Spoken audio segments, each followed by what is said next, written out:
So I had just realized that part of my video had cut out. Um, so where it cut out was I was explaining conditions of my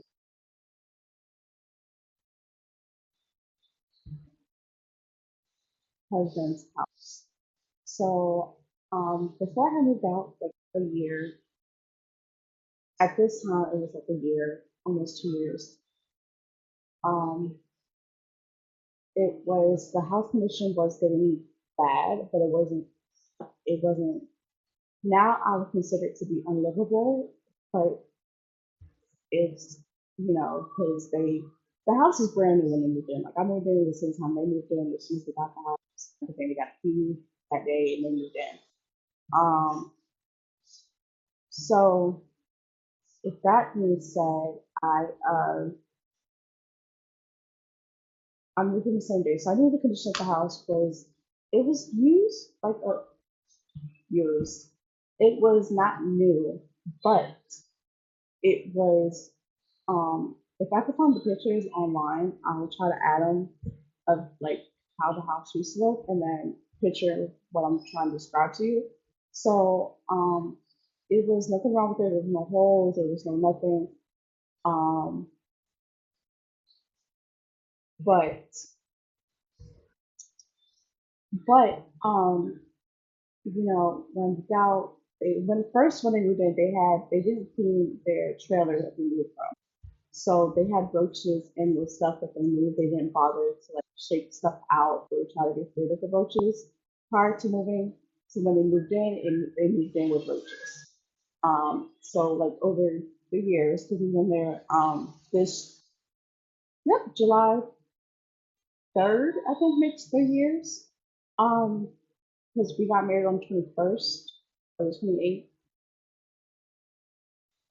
I don't know. Like honestly, I try to forget that I'm married, but it's a whole different other story time. Um, so it's been 3 years since they moved the house. Within 3 years, we don't take care of it. Like we don't like get pest control, uh, clean up behind yourself. Roaches are going to take over. So that's in fact what happened. On top of them having a bunch of stray cats. Now I did buy him two cats. One for his birthday and one because I thought the cat was lonely. So there, there was another cat. They had two cats already. Um, So, but now they have a bunch of strays.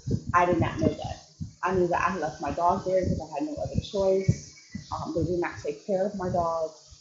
Um, but anyway, so the condition of the house is roaches.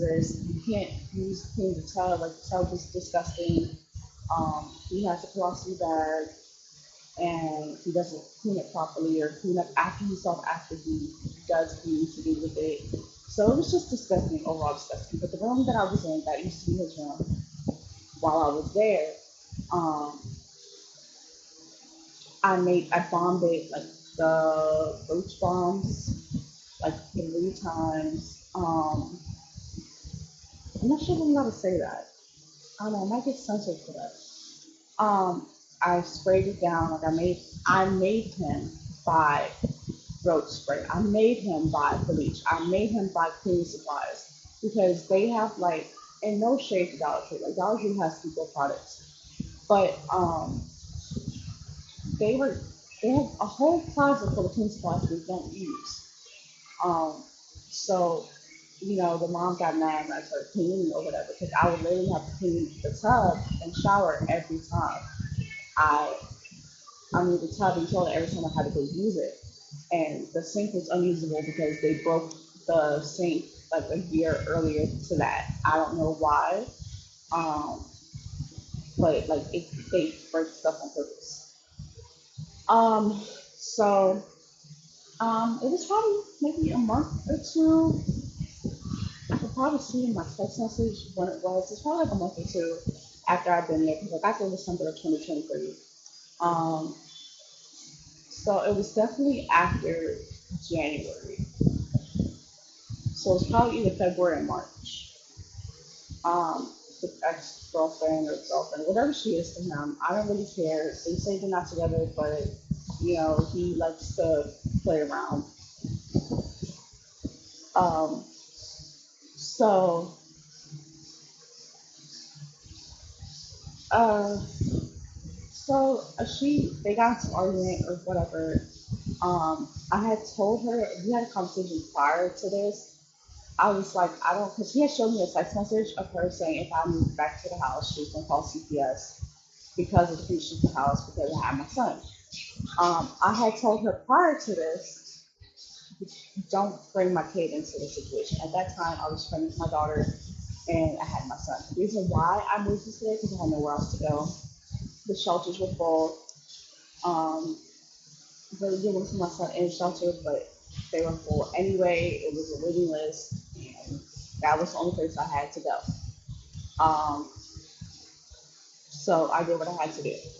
So I told her prior to this, don't put my kid in any situation. Like my kid has nothing to do with what the hell you guys had going on. Like that's any mother wouldn't do that. You're not a mother. You don't know. You haven't raised any kids. You haven't been around any kids. Although you like to say X, Y, and Z, it's obvious that you don't have any motherly instinct in you at all. Um, but she called CPS. She lied and said that um, my son wasn't in school. Well, okay, there was two things that were true. Everything else was a lie.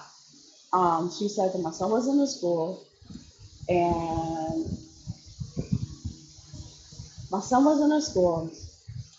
He didn't have clothes that fit him, or didn't have clothes at all.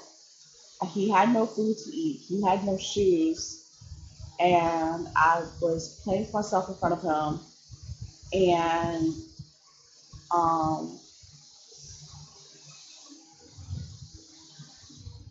I the roaches in the house. So out of all that, only two things were true: the roaches and that he wasn't in school. He wasn't in school because we had just got back that previous December, and school is out for the winter break. Like I had him enrolled for the next semester, which is starting soon. So him not being in school wasn't a freaking issue. It was like a couple of weeks and then school was going to be out. So I said, it doesn't make sense to try to start him in school and he's not going to be there for that much longer. On top of that, I was trying to move, trying to get into a place, and I didn't know where I was going to be. So I didn't want to enroll him in school, and I was unable to get to him because I don't have a car. Um, so yeah, the CPS guy was like, whatever. I showed her the text message because she did it again the second time, and I made screenshot it from his phone and sent it to my phone. And I was like, "This is what she said." She was like, "Ha ha, have fun with CPS or some crap like that." He said that's definitely a no-no. Probably why they haven't took her current CPS case seriously because she tried to do unfair, which I agree this time that CPS needs to get involved with his dad. But yeah. So she was like, "Oh, after everything is all said and done, the case is closed. I still have my son. My son was never taken from me. Um, because the guy was like, there's no case, but we have to do the standard 60-day whatever." Um, she was like, "Oh, I knew, trying to be friends. I also was on trying to be friends. Oh, I knew nothing was going to happen." And no, you don't, because if I would have had a quicker worker, or if they would have decided that my son was unfit to be with me, then he could have been taken from me. And it would have been all because you was on some petty shit. I told the guy I didn't have a place to stay, this in case I had to stay, and I had just got back from Minnesota. Um, so it wasn't, he was like, "I understand, this, that, third." I was like, "I've tried the shelters are full." I told him everything. Like, so I was completely honest, and I guess the calls that he made, because you have to give them a list of people to call, um, everything was all good. After that, things were good. But I'm cordial. I wouldn't say that we're friends. I think that she thinks we're friends, but I'm cordial because you have to be friends with somebody who did that. Like, there's something seriously wrong and fucked up with the person who does that for that reason.